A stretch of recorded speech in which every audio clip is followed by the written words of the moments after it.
My brother disappeared in the woods 3 years ago. We searched for weeks. Cops, dogs, flyers, nothing. No trace, no goodbye, just gone. Then 3 nights ago, he walked back into our house. Same clothes, same voice, same smile. But I don't think it's really him, because sometimes I catch him staring out the window at the woods and whispering to something out there. Don't worry, they still believe I'm him. It was supposed to be a normal hike. Me, teen. My brother, Noah, 15. We'd grown up near the edge of Black Hollow Forest, a place our parents always warned us to avoid at dusk. That day, we stayed out too long. The trees got darker, closer, colder. Then I blinked, and Noah was gone. No scream, no rustling, no sign of struggle. Just empty woods where he'd been walking 10 steps ahead. The town searched for 21 days. Helicopters, volunteers, bloodhounds, not even a sock. Eventually, they said it was the terrain, maybe an animal, but I knew better. I'd heard something that day, a voice in the trees, not Noah's, calling my name, but off, like someone mimicking him through static. It said, "Come find me. I'm cold." 3 years passed. I was home from college when I heard Mom scream downstairs. I ran to the living room and froze. Noah was standing in the doorway. Same hoodie, same jeans, same mop of dark hair. No shoes, no dirt, no signs of aging, like he'd just stepped out of 2022. He smiled and said, "Why do you look so scared?" We asked where he'd been. He said he didn't know, just remembered walking through trees, then waking up on our porch. Said it felt like no time had passed. I hugged him, felt his heartbeat, warm and real. But that night I heard him whispering in his sleep. They're watching. They know I'm still here. And then he laughed, but not like Noah. It started with the windows.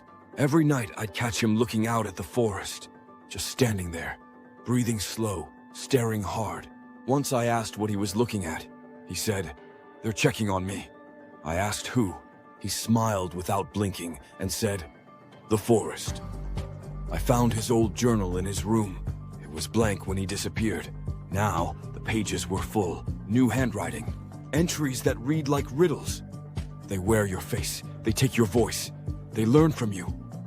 One root, many mouths. Don't eat the berries, don't answer the calls, don't follow the copy. One entry had a single word written over and over. Reflect. I tested a theory. I placed a mirror in his room. He didn't notice it at first, but when he did, he stopped mid-sentence and stared at it for almost 5 minutes. Then he slowly turned it toward the wall and said, "I don't like how it looks at me." I checked later. The mirror wasn't showing his reflection. It was showing me, sleeping. One night I heard humming from the hallway, an old lullaby Mom used to sing. I stepped out, and Noah was standing there, still, eyes open, not blinking, humming the tune in Mom's voice. I asked him what he was doing. He said, "She taught me how to be soft." Then walked back into his room, still humming. I found Mom in her room. She hadn't left her bed all night. He got a cut while helping Dad fix a shelf, small one, on his arm. But instead of bleeding, it dripped sap, thick, golden, sweet-smelling. I said nothing, just watched as he licked it clean and smiled. Later, I searched the forest, found a tree with bark peeled back. Inside was raw flesh, like it was made of muscle, and on it, carved letters, Noah. I caught him standing in the pond, middle of the night, barefoot, just staring into the water. His reflection didn't match his movements. When he tilted his head, the reflection smiled first, then whispered something. And that's when Noah turned to me and said, "It's almost ready. The forest is almost full." I didn't sleep that night, and I kept the lights on. He made pancakes that morning. Said he remembered Mom's recipe by heart. The taste was perfect. Too perfect. Mom cried when she took a bite. Said it was exactly like the last breakfast we all had. The day he vanished, even she couldn't do it that exact. When I asked him how he remembered, he just said, "They let me keep the best parts." Then he stared at the window again. We played video games, like old times. He was terrible at them back then. Could never remember combos. Always laughed about it. But now, he was flawless. Didn't blink once, didn't laugh once, just sat there, eyes glazed, winning every round like it was programmed into him. When I paused and asked him if he remembered how bad he used to be, he just said, "They fixed me." We were driving back from the store when it ran out in front of the car. A deer. But something was wrong. It stood still in the middle of the road, head cocked to the side, legs shaking, like it didn't know how to be a deer. Its eyes were too big, and when the headlights hit it, its shadow wasn't its own. The antlers moved after its head. Noah watched it the whole time and whispered, "They're getting better." I followed him into the forest. He didn't know I was behind him. He walked like he was in a trance, found a clearing. Trees arranged in a perfect circle, dead animals placed at each trunk, not eaten, just opened and hollow. He knelt down and whispered, "I'm still holding, but it's so loud." Then he reached into the dirt and pulled out a piece of paper. It had my name on it.